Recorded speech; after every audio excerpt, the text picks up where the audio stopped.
Hello, everyone, and welcome to the June 1st podcast. My name is Ethan Moriarty, and I'd like to thank you so much for tuning in. Right off the bat, I want to point you in a couple of directions if you want to find June 1st content. You can go to YouTube and type June 1st with the first spelt out to find all our videos on our storm chasing experiences as well as engineering work in the field of severe weather research.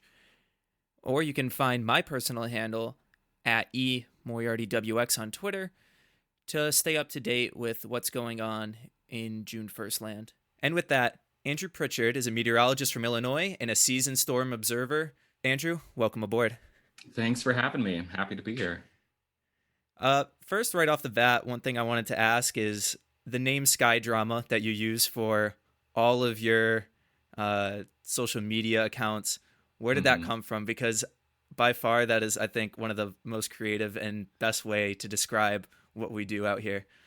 Yeah, I appreciate that. And it's a good question because I'm historically terrible at coming up with like nicknames, screen names, website names. I'm always soliciting help from people who I think are more creative than I am. So up until that point, website handles or social media handles, I'd always had something really generic and always hated it. And this Sky Drama thing came to me in 2011.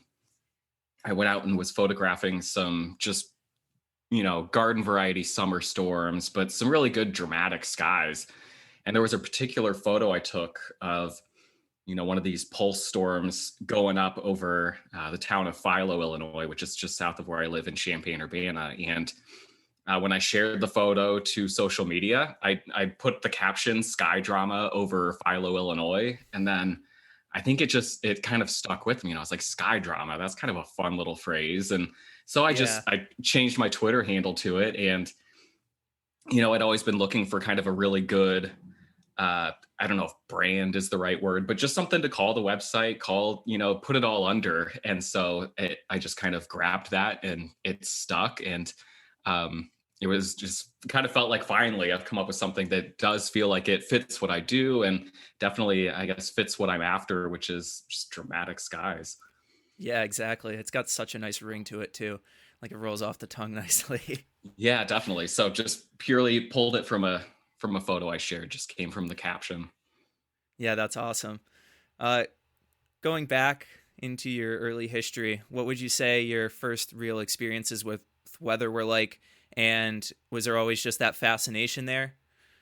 Yeah, it's been an always thing for me. And it really was a family thing. I can go all the way back to my dad has always been into severe weather. He was a storm spotter for the county here. And, he grew up here in Champaign-Urbana. So there was this, I realized early on, I really loved the stories, but I'm realizing now as I get older, it was also the fact that these stories were from towns that I knew and things that I can envision. He saw this F4 tornado. There was a long track tornado that went through a big chunk of central Illinois back in 1976. And there's video of that. It's the Sodoris F4 tornado from Illinois, and it's on like Tornado Video Classics. But he would captivate me with these stories, and I could visualize them in places that I knew.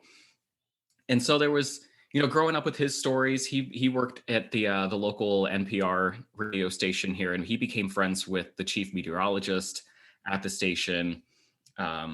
And they started working there around the same time in the late 80s. And so I had my dad, who was really into storms, and then this close family friend then who was also passionate about meteorology and severe weather specifically. And he would put on these annual tornado shows. And so every spring I would look forward to going and watching these tornado highlight videos. And, back then everything was analog. So he collected this huge library of VHS tapes and of tornado footage that was sent into him. And he would give a lot of that to me when he was done using it. And so as a child, I was just acquiring this huge library of tornado videos. And so it really was like it was the first thing I can remember being interested in. I wasn't watching cartoons on Saturday morning. I was watching tornado videos, and my dad had a video camera. And so I would set that up and give tornado presentations and stuff. So this is what I was doing when I was like 6.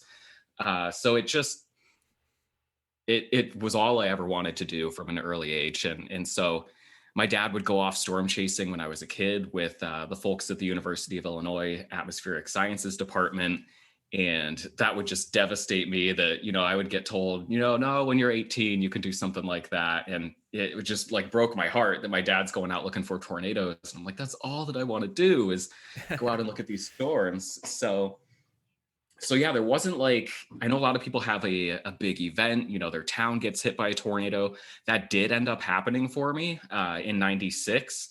I was 9 years old, and Urbana was hit by an F3 tornado during the big April 19th, 1996 tornado outbreak, which is still the single day biggest tornado outbreak in the state of Illinois. And so that was a huge thing. I mean, I knew that this outbreak was happening. Severe weather was the conversation that day. My friend and I, we would ride our bikes to the local schoolyard. There was a huge field there where we would, pretend we were posting up and waiting for the storms to roll in. And we could just feel it there that evening. It was like, this feels different. And then the sun set, I went home. The tornado hit after dark, but it passed less than a mile as the crow flies from my house. And I was in the basement, and then, my dad's looking out the back door and he doesn't see anything. He's not seeing anything. And then suddenly he's seeing something, and he, remarks, I think he said, "Oh my gosh, a funnel cloud or something." And I ran up the stairs, and, it was lit up by lightning and the city lights. And we watched this tornado just kind of drift by the back door from our back porch. And so that, and then followed by the emergency vehicles, flying down the road that way, and then hearing about the cleanup and everything that was going on. I think that probably cemented it for me. And that was around when Twister came out. So I was getting hit from all sides here, but Yeah. it was just the thing that I grabbed onto as a kid. And then there were just things that happened as I grew up that kind of just put me on this path and solidified it, I guess. It's funny that we both have a lot of parallels in that sense that I always loved weather and was always interested in it. And growing up, I had a little bit more of, more this internet age starting to creep in. Not that I was watching the videos and stuff as much on YouTube quite yet, but Storm Chasers was aired when I was in late elementary school, and I was watching that on Discovery. So then that's like when the severe side came in, and being in Massachusetts, you don't really think you're going to see a tornado up here really ever. And then sure enough, driving to my Little League baseball game, I see the June 1st EF3 that tore, a 40-mile long path across western Massachusetts, which is not exactly something that happens every day. It's a generational storm. And witnessing that, it was the final nail in the coffin, you could say, for cementing the weather passion for me forever. Absolutely. So, yeah. Yeah, no, that's awesome. Crazy. That's a nice historic event. We'll do that for you right there, that impressionable age. Yeah, for sure. And the fact that I saw like the impacts firsthand, that I'm fortunate that I was able to grasp that understanding of that impact that can happen at a community level. I feel like sometimes there might be that disconnect, especially for a younger audience when it comes, because they haven't experienced it themselves yet. But I'm glad that I have gained that recognition, having lived it and seeing, knowing classmates that lost their house. And so it was just like a very formative experience at 11, 12 years old, whatever I was. So moving forward, we were talking about the state of Illinois. What would you say makes Illinois a fantastic state in terms of severe weather, both from an observing perspective and just an overall meteorological perspective? There's two big reasons, and one's not bigger than the other, but I would say it's the flat terrain and the road network that we have here. I mean, it's as flat as you'll find, on the Panhandle or Western Kansas across much of central Illinois, thanks to the glaciers that came through here. So the terrain is pancake flat. You can see forever. But on top of that, the thing that you're lacking out in the plains is we've got this grid road network of generally paved or decent gravel roads. So you can see forever, and I can take these roads and just know that I've got crossroads coming up, and there's river valleys and whatnot every once in a while, but that's everywhere. But that's beside the point. It's easy to keep up with storms here. You can see them really well. And then the other thing is that our season here in the Midwest, it doesn't really shut down. I mean, it's not that it's just relentless all the time, but when you're talking about traditional tornado alley, it's more, you get your southern plains in a normal year early in the season, and then it slowly migrates north. But then you're always worried about when's the ridge going to set up and kind of shut things down across traditional tornado alley. But when the ridge sets in over there, more often than not, we're still getting northwest flow. We've got, we'll have chaseable supercell and tornado events through the end of June, July, August, and,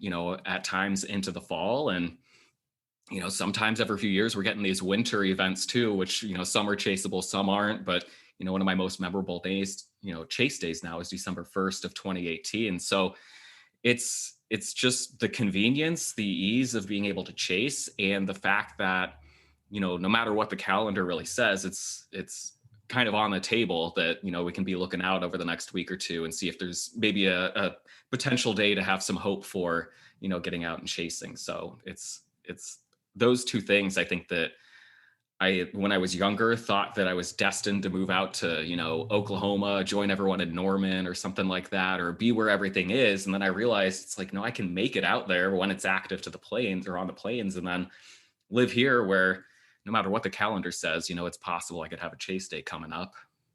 Yeah, exactly. And I mean, looking back in history, there are so many notable outbreaks that have taken place in the Midwest in the late season, per se. I mean, there's a number of November outbreaks, and of course, December 1st, 2018. Yeah. Like you said, it's a perpetual storm machine out there when everything kind of aligns the way that favors that kind of activity. Yeah, and I look forward to the summer MCS season. It's like feast on the supercells and tornadoes in April, May, and June, and then there's just something great about waking up on some day in July. You didn't think there was going to be a chase, but it's like, oh, some storms blew up in the Dakotas, and now it's a raging bow echo coming out of Iowa, and you got something fun to go play with. So it's really fun. Yeah. Shifting gears a little bit, you are a meteorologist in the private sector in the agricultural industry. I think a lot of people, when they first think of like career paths in meteorology, they instantly think either going like a government forecaster route or a TV meteorologist with a news network. What are some advantages that you would say come from working outside of those two kind of fields that maybe people originally think of?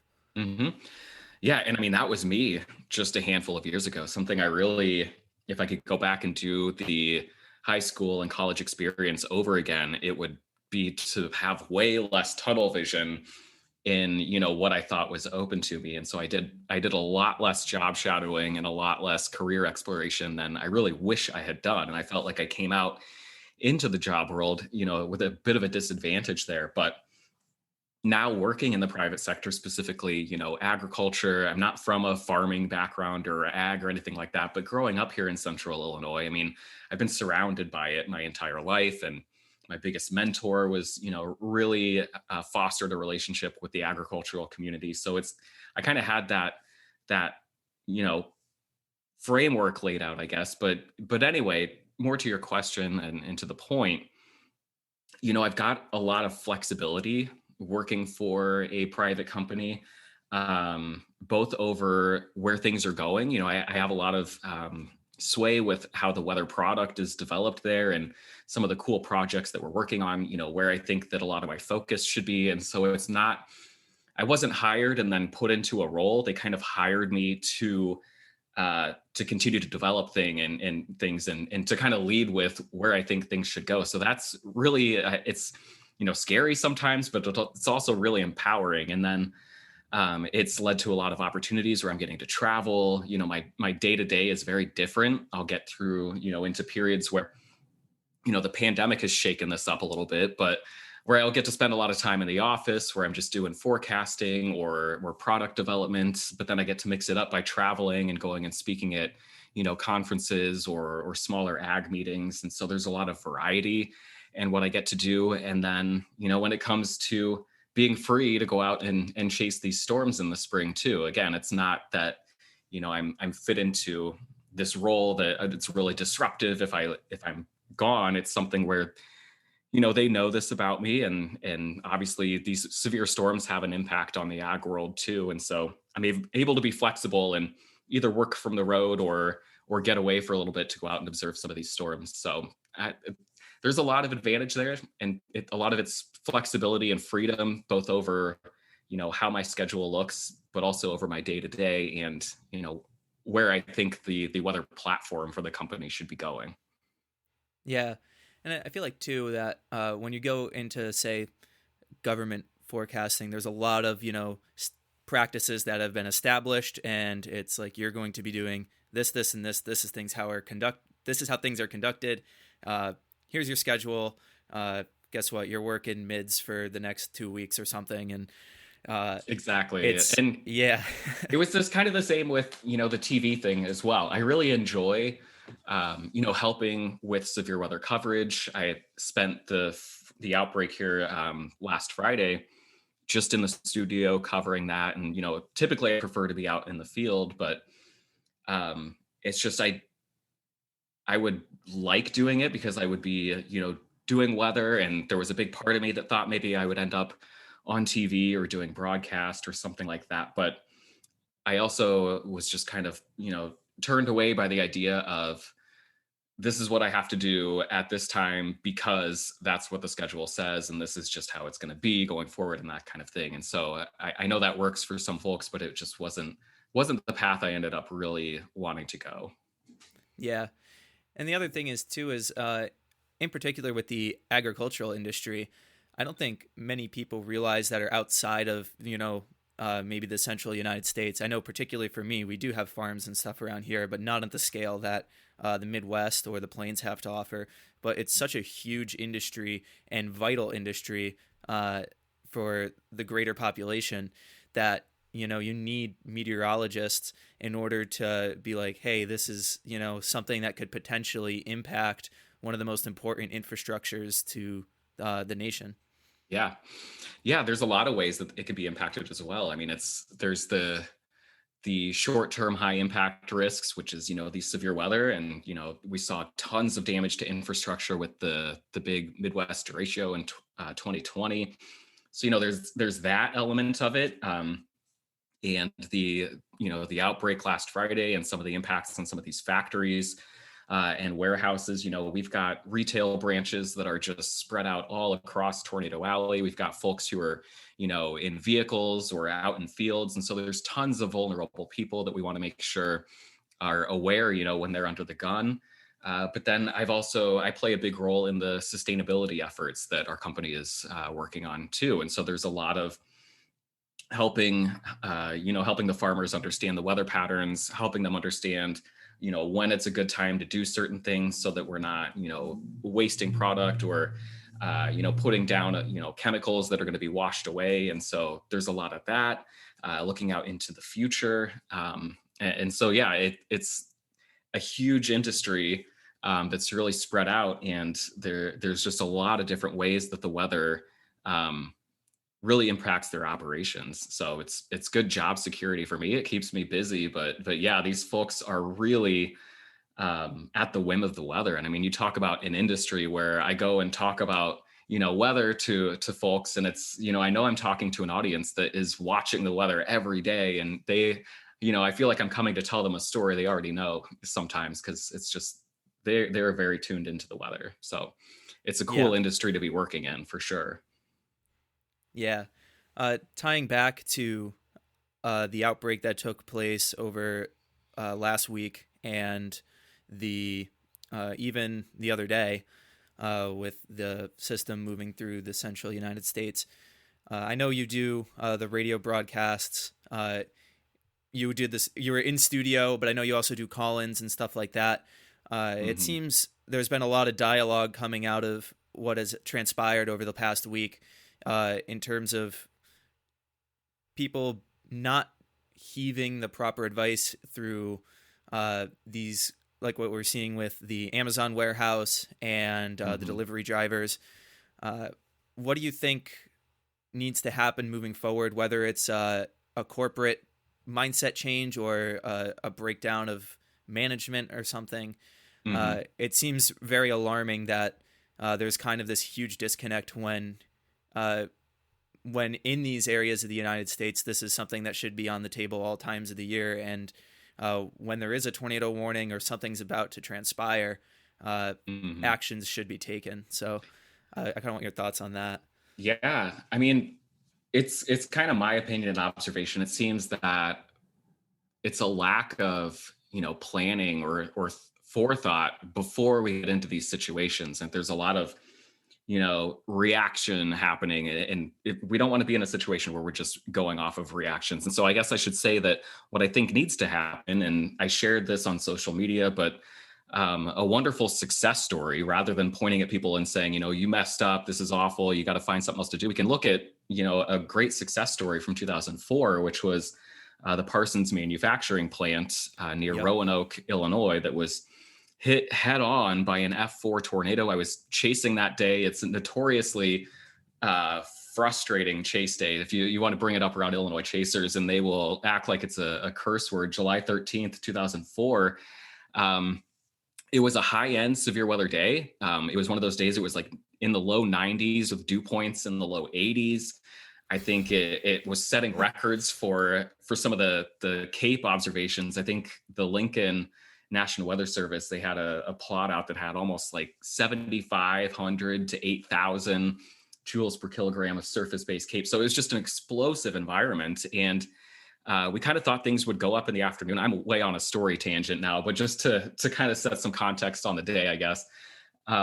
We thought supercells would blow up kind of mid-afternoon, but this supercell goes up in northern Illinois near the Wisconsin border like late morning, and it's just drifting down, to the southeast across the state of Illinois. And we're just kind of, all the chasers are watching from home, like, what is this storm and what is it doing? And eventually I think we all just went and converged on it. And as it approached the Bloomington Normal area, a bit north of there, it started firing up new updrafts on the west side of it. And one of these updrafts went up and just instantly becomes supercellular, plants a significant tornado, while all of us are on differing parts of, I'm in the forward flank downdraft region of the original storm. So I'm just in heavy rain and sirens are going off. And I've got a buddy calling me saying there's a long track damaging tornado in progress, here. And so the thing is, this tornado formed super rapidly. It became really intense. It was extremely photogenic. I mean, if you haven't seen it, just Google the Roanoke, Illinois tornado from 2004. And it's one of the all-time great tornadoes of the last 20 years. And this giant manufacturing plant with 140 people in it, it's Tuesday, it's the middle of the week, middle of the day, takes a direct hit. The whole factory is flattened, and not a single person is injured. Not a single person is killed, because in the mid 70s, 20, 30 years before this, the plant owner witnessed a tornado and had this, epiphany where he's like, hey, I've got this huge building with people working in it, and that's going to be awful if a tornado hits. And we get tornadoes here in central Illinois. So this guy was just smart enough to know he's got to protect his employees in the event that, a tornado strikes. And of course that wasn't needed for 30 years, but he put 3 shelters in the warehouse that were concrete and steel reinforced. They were accessible to all the employees. So they planned, and then they practiced. They had a severe weather, procedure that they would practice routinely. And then they had designated people on staff. They had folks in the accounting office who, when severe weather is supposed to strike, they would be monitoring the radar. They had a spotter who was looking. They had a clear view. Thank you, flat central Illinois terrain. But the warning was issued. They could see this tornado coming. Everyone got to shelter. They took a direct hit, and everything was okay. And that happened because they were intentional about it. And I think that that's where there's this lack of planning is we're just, Amazon's building hundreds of these huge warehouses, or this company's doing that. And, I it sounds silly, but it's like, oh yeah, tornado's not happening today. It's just not on their mind. And so then we get in this situation where, there maybe is a lack of shelters. I've never been inside these warehouses and factories that were hit. Maybe there were shelters, but there certainly didn't seem to be a plan. And then, with some of the messages that are coming out here, there was, some resistance to folks doing what was right to preserve their life and their safety. And so, there's frustration when it comes to the lack of planning. There's anger when it comes to, reading and hearing about some of the exchanges here with folks who knew that they needed to get to safety and maybe were prevented from doing that. But I think what needs to happen is, we need to be looking at some of these really vulnerable buildings, which are these big warehouses that are just, it's a glorified tin can. It doesn't take a historic tornado to destroy that. You could have one of your weaker tornadoes come through, and it's going to be a life-threatening situation to everybody inside there. Yeah. So, yeah. And this is the sad thing is that this isn't the first time this has happened either. This happened in 2018, I believe, in Maryland of all places. Mm-hmm. And you would think that, you're building these cookie cutter buildings, and every single, plant might have a different impact, but there should be some sort of emergency preparedness procedure put in place. Mm-hmm. And, take, for example, if it's a plant in the Pacific Northwest, then you got to account for earthquakes and, if, things start shaking and, Mm-hmm. you got to enact A, B, and C in this order. And it should be the same thing for a tornado warning, just different, Mm-hmm. Applying to the different type of severe weather and the appropriate actions. But it's alarming that it's happened before, where, you lost workers at a facility Mm-hmm. because of a tornado, and it happens again, and it almost seems like no lessons were learned. Yeah, I think we need to keep this in the spotlight for sure. And it's not like I or anyone has all the answers at this point. Yeah, either. I'm Totally. I definitely am still trying to figure things out. I kind of addressed all the vulnerable people that I feel like that fall under my umbrella here, with my day job. But just a kind of an eye-opening story that I had to grapple with was the derecho in 2020 was, it wasn't highly forecast, but by kind of early morning, it kind of seemed like we were headed somewhere, across Iowa, northern Illinois. But I chased that event. It's not really a big chase day. I put myself in the path of the storm and let it run me over. But surveying some of the damage around the area then across northern Illinois, I came upon a pretty big farm that had been hit really pretty hard. Their buildings had sustained damage. They had a big machine building, a storage building that had the roof peeled off, and it was laying all across the soybean field there. And so I came up and was checking in and seeing how they fared, and realized it was a farm that was customers of the company I work for. And so they were telling me stories about how, the storm rolled in, and they had these people were in that building and these people were in that one, and they had to run for shelter, and these people rode it out in the building that lost the roof. And just like, what? That was like, how can I get this information to you people in the morning? So it comes down to setting expectations too. You make there be shelter, make there be a plan, but then how do you get that information to everybody in the morning that there could be big storms, and you got to take it seriously, and maybe not be in this building or out in that field. And so I too, with our company and overhauling severe weather procedures, looking into what we've got in place here. And so it's just, as we continue to spread out, and make the bullseye bigger, we really need to be thinking about how to keep everyone safe. And that is, a big thing, planning, preparation, practice, expectation setting, getting the information out in the way that people want to get the information. So it can make your head spin. Maybe also to, the adjustment of education in certain places too. And,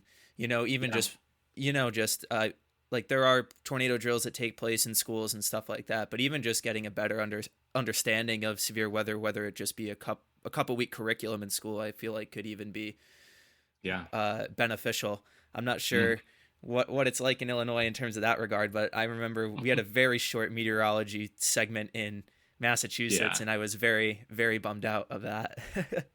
Yep. No, I remember the weather chapter being pretty short too when I was in school, but we did have our routine tornado drills, and that's what it's all about. It's having a place to go that's safe, practicing it. So then when the alarm goes off, it's not, what do we do? And I need to check in with my boss and see if I can keep myself safe. It's just like, okay, this is happening. This is where I go. This is how we stay safe, and we move on and live the next day. And you know what, we didn't finish our day's work or something like that, but we can worry about that later. So Yeah, anyway, it's yeah.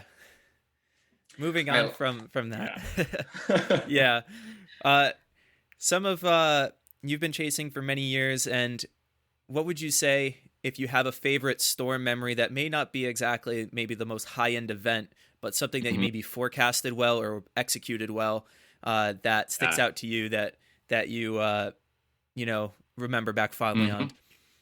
Yeah, I've got a handful of those, but I think the biggest one that I'll always be chasing after is June 7th of 2008. 2008 was a prolific chase season. It felt like every storm I chased in late May and early June produced tornadoes. I definitely thought that I just figured everything out and that storm chasing was easy, when in reality it was just a super favorable year. But the thing about June 7th is I had just wrapped up a couple weeks of really intense chasing. I'd come home, I think, like in the middle of the night on the 6th. And so the 7th was, it was like an enhanced or a moderate risk to the west across portions of Iowa and Minnesota. There was a cold front over there that was going to light up with a bunch of storms and ideally some supercells and tornadoes. And so all the chasers were headed that way. My kind of close group of storm chasing friends in Illinois was headed out to Iowa. But I passed on that chase. I had seen a bunch. I was exhausted. And so my plan that day was just to hang back at home, and just relax. And so I slept in. I remember that morning there was just great thunderstorms overhead, some of those big cannon blast thunder, booms and everything. So it was a real stormy morning, and I got out of bed, and the Cubs were playing that afternoon. So I was just kind of hanging out at the house on a classic summer day, watching the Cubs. And I decided to get my laptop and check in with my friends over in Iowa. And so I pulled up the SPC Mozo analysis page and was just kind of checking the environment out, and realized that things were getting kind of juicy across northern Illinois, where we had again a real classic Illinois summer environment there, where it was hot and muggy. Instability was getting up there. The thing that was lacking though was a focus. I mean, and it became evident to me that there's this subtle little boundary from the morning storms. And I still kind of thought, the day was supposed to be capped. This is probably nothing. I'll keep an eye on it. And as I'm just sitting there casually watching baseball, watching the visible satellite, cumulus start percolating there. And then we get some returns on the radar. And it was one of those days where the first radar blip showed up. And I was like, oh, that's got a look to it. And so I watched it for a minute, and I kind of set some reasonable expectation in my head, like, okay, if it lasts this long or if it gets to this point, then I'll go ahead and go after it. Cause I was still tired and not really planning on chasing. And, sometimes this happens where you give up a rest day and go flying after some storm and it dies and you wish you'd never left the house. And I still kind of thought that might be what was going to happen. But eventually the storm goes up and it's going to stick. And so I threw all my cameras in the car. Nothing was charged. And that was a big gripe I have here, is my battery was dying. So I had it plugged into the power inverter, but I just flew up Interstate 57.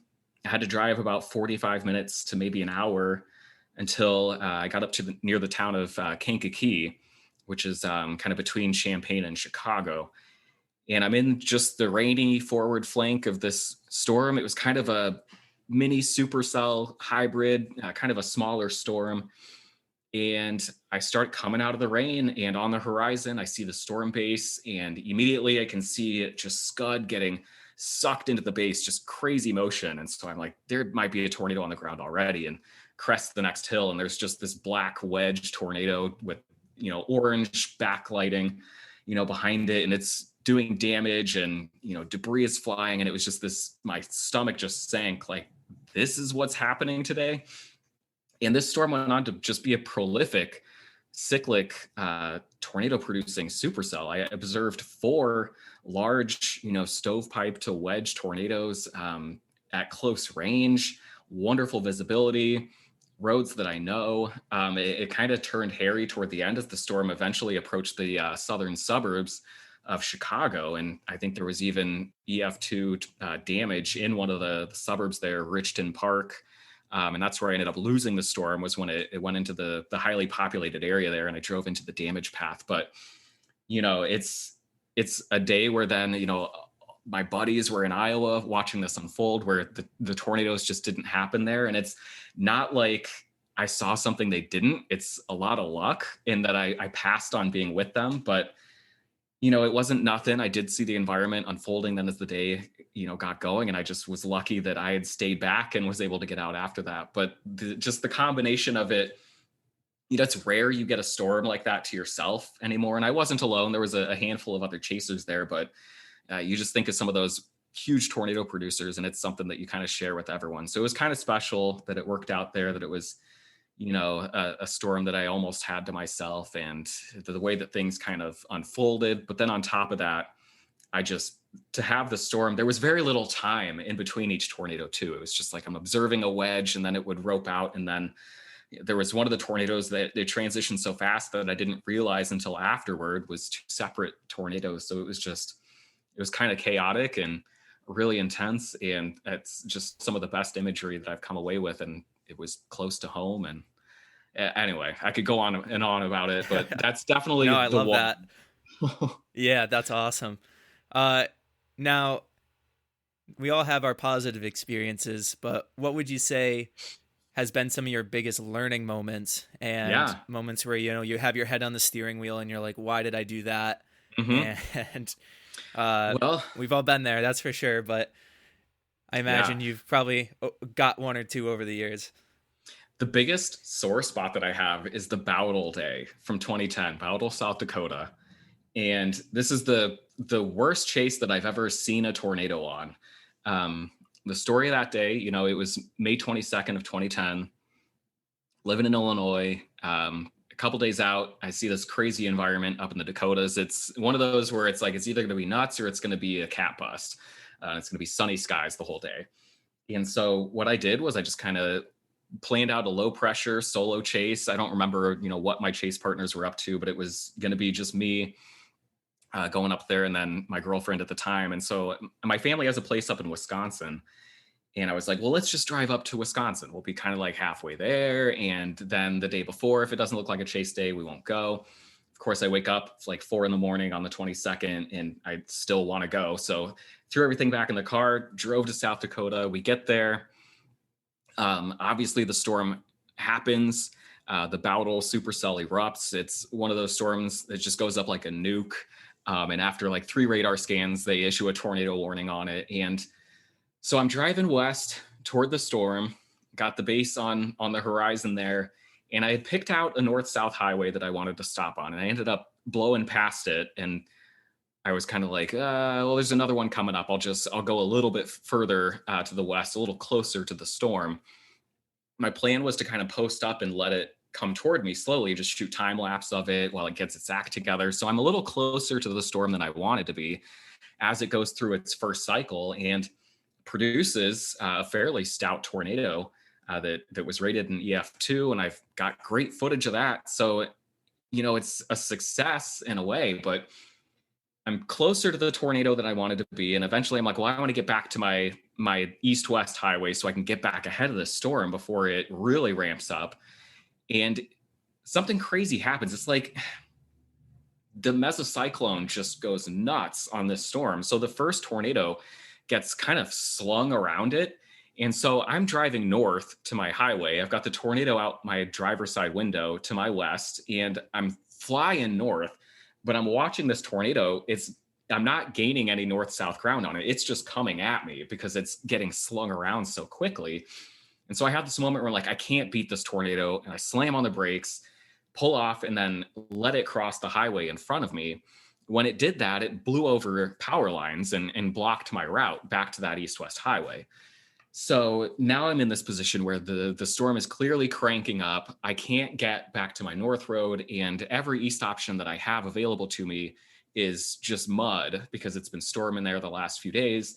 I'm driving a Mazda 6, like kind of sporty car was the car that I was chasing in there. So I'm not driving like a four-wheel drive big vehicle that I trust on these muddy roads. So I make a decision out of safety that I'm going to go south about 10, 15 miles to this next east-west highway. And so I make this decision where, okay, I need to leave the storm for 20 or 30 minutes. It's early. The storm's going to keep going. It's going to be a crazy day. And certainly I can spare 30 minutes to get myself safely back in front of this thing. And so I start driving south.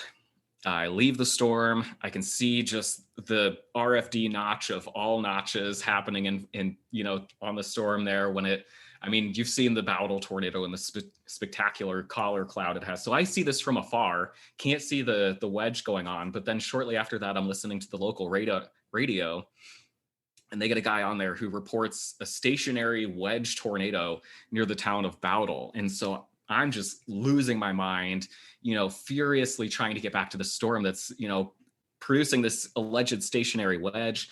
I finally get back to a north option. I'm blasting back toward the storm, and I drive through pheasant country, see this pheasant on the left side of the road, like, don't fly, don't fly, don't fly. It flies at the second that I'm passing it. And I just mount it to the front of my car. And, I'm not a hunter. I'm an animal person. And so now I'm mad because I've just killed a pheasant with my vehicle, and there's pieces of my, front fender and grill flying up, over the windshield. So I've damaged my car. I've killed a pheasant. I'm missing a wedge. I did get back on the storm. It produced a billion of these little tornadoes under its base. By this time, I'm just like so angry and burned by what's happened that I'm just kind of like hanging back a little bit further. I've got some of the best structure shots I've ever, taken, but other than this first tornado that the storm put down, I missed all of it. It's 2010, so things aren't quite as rapid with social media and imagery hitting. But by the time I'm driving to the hotel, my friend is telling me, don't look at the forums, don't get on the internet. Like, it's Manchester, South Dakota all over again. And so, of course, then I see the video that folks got who were closer and, on the road that I meant to be on and everything. So it just, the further I get away from that day, the more it seems like fake and made up that I could have been on the Bowdle storm, but missed the Bowdle tornado just because it was and then I get angry. I'm like, I was trying to be safe. And so maybe you can play devil's advocate or whatever and say that maybe if I hadn't made that safe decision, perhaps I put myself in some perilous position or something. And so maybe it was meant to be that I missed that tornado, but just a crazy, crazy day that I, saw coming, got myself there, and just missed my road. And with that other tornado getting slungshot around the mezzo and blocking my road was just like the dominoes all fell perfectly for me to miss that tornado, which would probably be my tornado of my life at this point. Like, just don't draw them up like that one. Yeah. I mean, I had a couple moments this year where it was just like, making not quite the right decision, but not quite the instance of being like, oh, like I was there and, just a couple calculations. But I mean, ultimately, benefit of the doubt, it was probably the best decision to make, all things considered. But I'd make the same decision, every time. Yeah, I would still make that choice. I think the only way it's different is, my chase partner, Colin, we'd say that maybe if we had two heads in that vehicle, that maybe we could have figured something else out or something like that. But I think that's what sets it apart from very 2020. Yeah, there's plenty of those days that you mentioned there, though, too. And even just this past year, where it's the Selden, Kansas, storm. We were in the vicinity there, and we said no to that northern air mass and chose south. And then a week before that was the crazy Sudan, Texas tornado. And, we chose south on that day, too. And we were lucky enough that we made the decision. It's like if we flip around now, we can still spend an hour with it at sunset. And so we got the structure show, but missed the tornado. Yep. So that stuff just happens all the time. I mean, you just can't get it right every time. You'll get on hot stretches, but yeah, you'll get brought back to reality real quick. Yeah. This year in particular, for me, on May 17th, we did an all-night drive from Massachusetts to get to the Texas Hmm. Panhandle. It took us 28 hours. Yeah. And by the time we got to Amarillo, we're like, okay, I don't think we can make it down to Lubbock in time for the Yeah. prime target area. So we'll just play the northern storms. And after rewatching the radar and like seeing the Yeah. timing of the event play out, we would have made it. So Hmm. it was just like we could have just pushed a little further, but I was Yeah. worried that I was just going to get down there and miss everything. So that Yeah. happens. And then May 22nd this year, where originally I wanted to play the Palmer Divide, but I was convinced into doing the more northern stuff. Uh, Hmm. and then we were outside of Akron, Colorado, when that nice rope tornado Oh came yeah. down. And Hmm.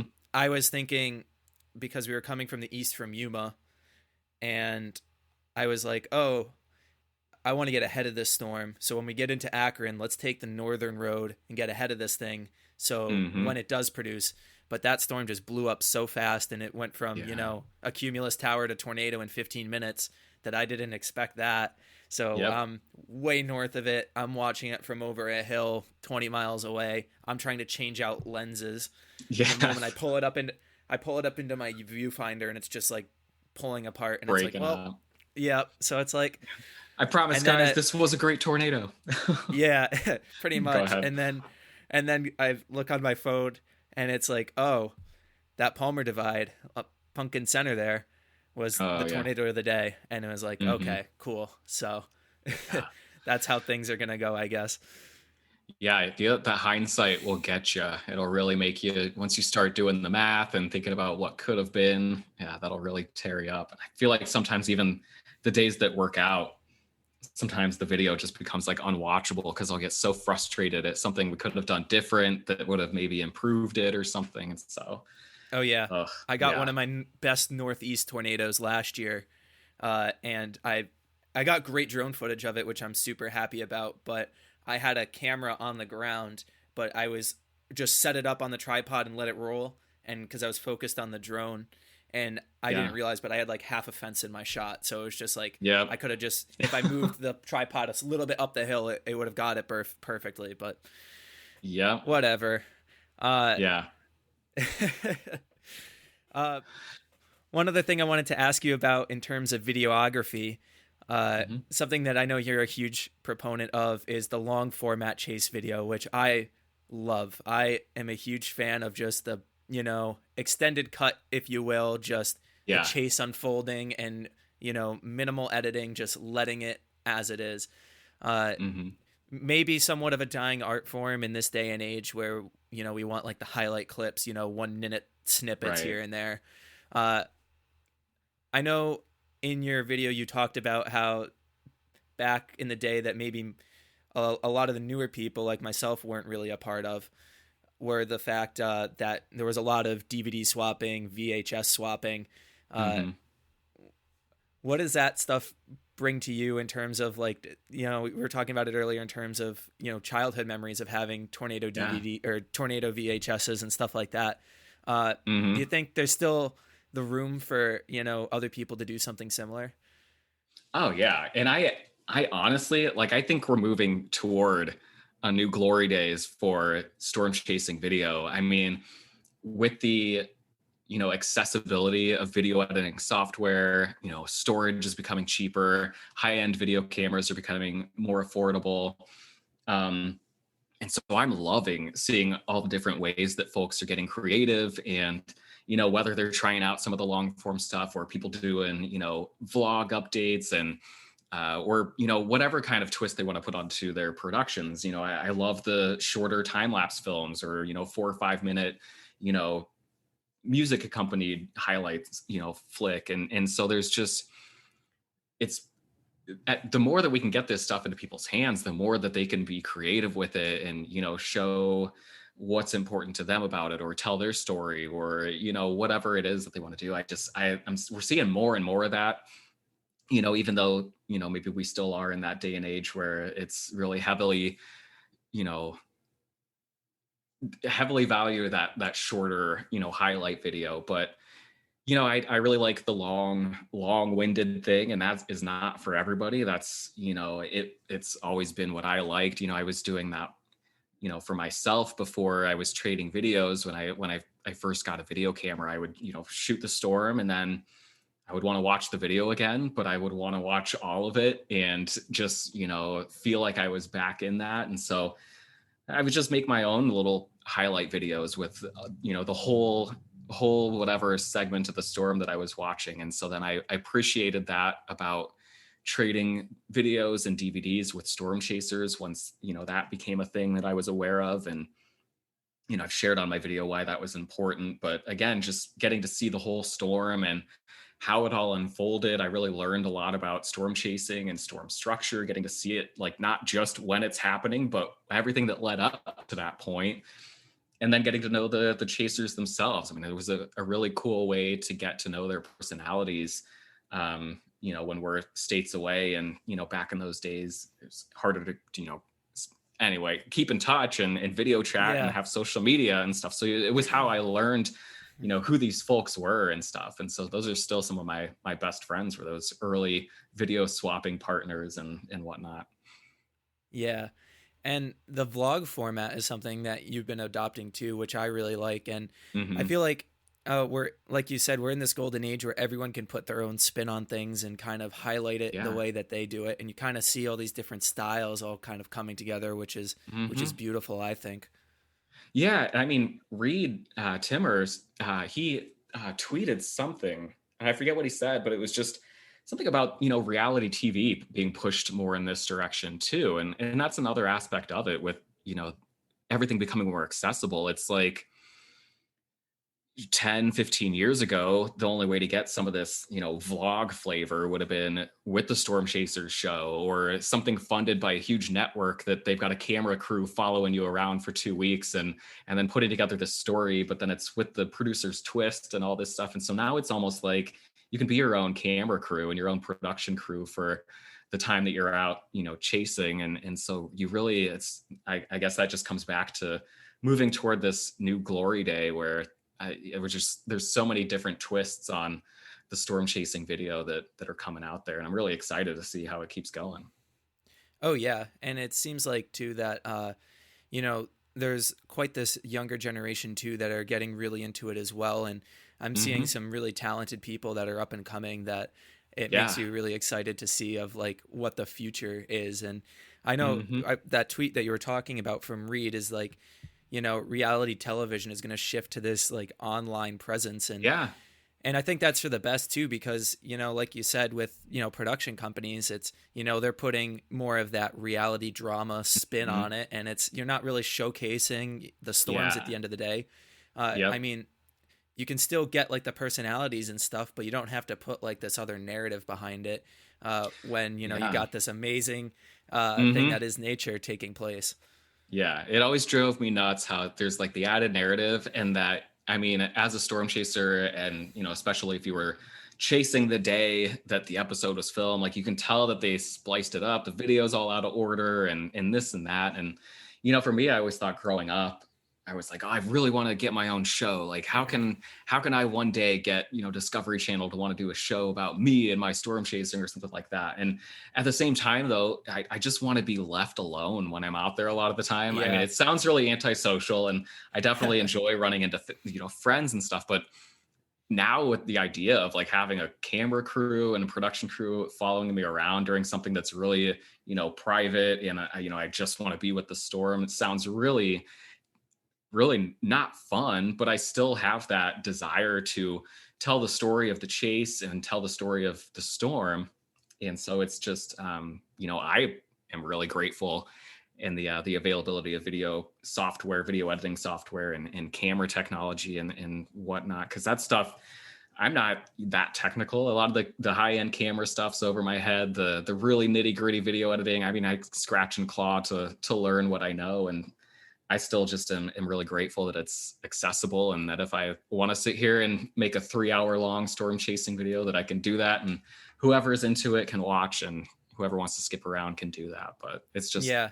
yeah, I guess to get back to it, I'm really, really enjoying seeing all the new stuff that people are putting out, and I just want more of that. Yeah, exactly.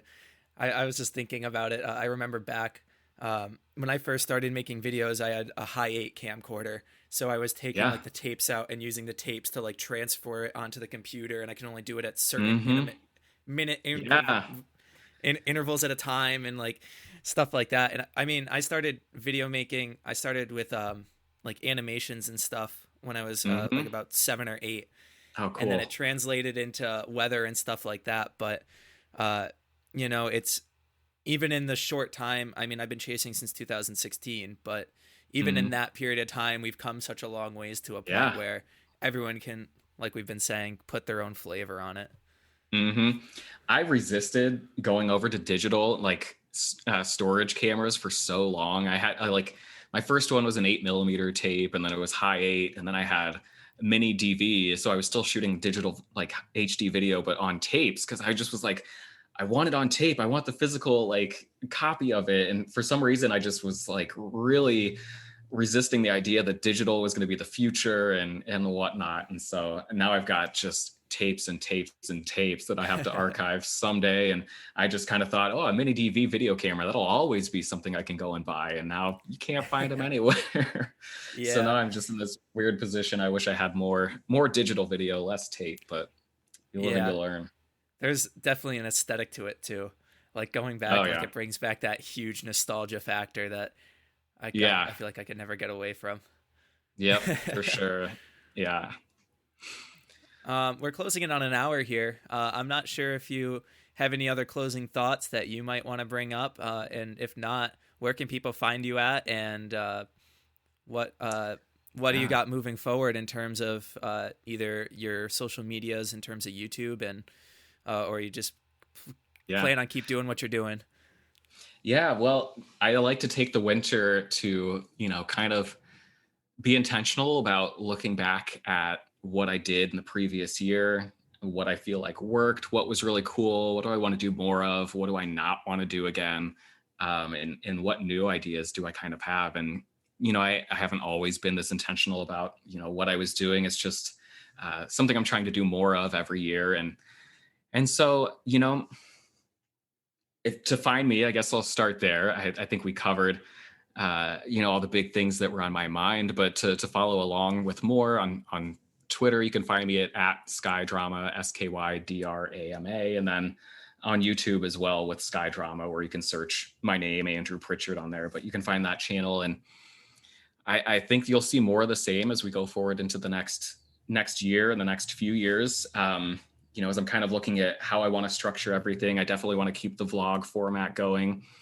Sometimes I think the biggest thing I kind of flip back and forth on is the idea of taking like the vlog series, and to this point I've just put out a vlog episode willy-nilly after a big chase or a couple of chases where sometimes a storyline comes to my mind, and then I've got something that I want to work on and put together, and then I'll just put that out when it's done. And sometimes I think it might be nice to kind of just collect and harvest the content through the whole spring and summer, and then maybe do a series that's released, an episode every week once we get into the end of the summer or the fall. And so I don't know, that's something I kind of think about sometimes. But this is the time of year where it gets cold and it gets dark, and typically I could shut off the severe weather side of my brain, but that hasn't been the case here over the last week or two. But can do that kind of reflective thing where I can kind of look at the last year, look at the plans that I made, and see how it all unfolded, and then how I want to do it different, and just keep trying to grow and evolve and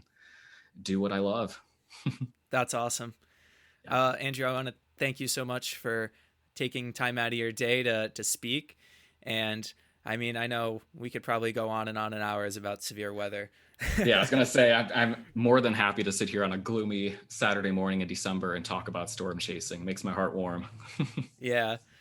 Yeah. So thank you again. And everyone, Yeah. thank you so much for listening, and take care and have a nice night.